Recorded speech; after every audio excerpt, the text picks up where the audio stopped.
Florida just voted to kidnap trans kids. Are you paying attention yet?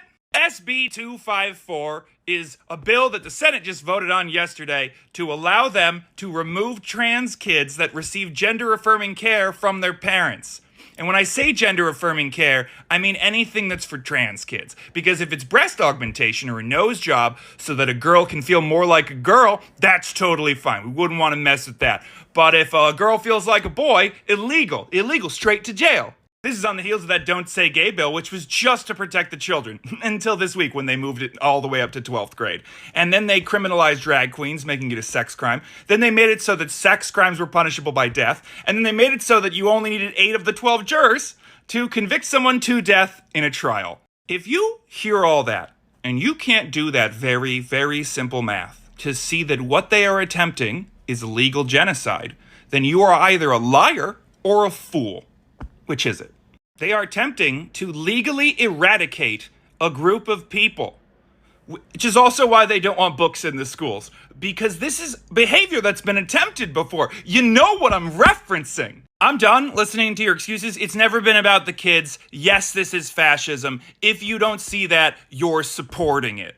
I mean, Utah Senator Mike Lee is calling DeSantis a fascist. Do you really want to be a bigger fool than Mike Lee?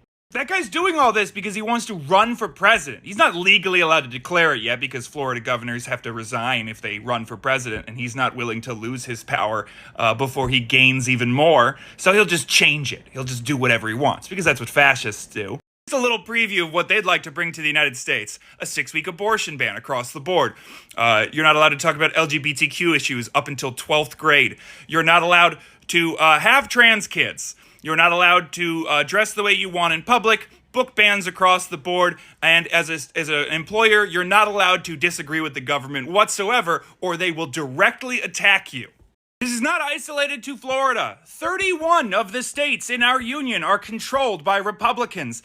And behind the scenes, they're attempting to get to the required amount to have a constitutional convention so they can do whatever they want, because then the Constitution won't be in their way anymore. You need to get involved. You need to start looking into who you're going to vote for in the next election, and you need to start being more judicious about who it is you're voting for, because Republicans are now running on Democratic tickets, saying all the right things, and then immediately switching their vote. Do you really want the end of America to come from a guy who eats pudding with his fingers? Come on, America. We could do better than this.